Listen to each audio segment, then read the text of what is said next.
What's up guys, so this is the home screen of another VPN application which is very similar to the other ones that I've reviewed.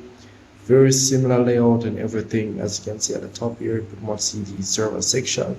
Once you do tap on the server, it will connect in no time. But this one, you don't have much ads, which with this one here, once you do connect, you pretty much don't encounter any ads at all.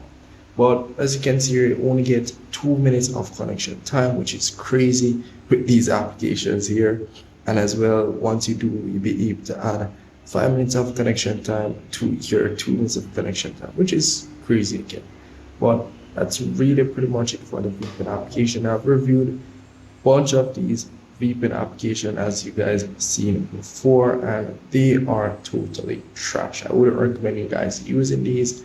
So this one, do make sure stay away from these types of VPN because it doesn't make sense you'll be using these. So that's pretty much it. So if you have any questions, just let me know in the comment section. I'll see if I can help you. See you guys in the next one.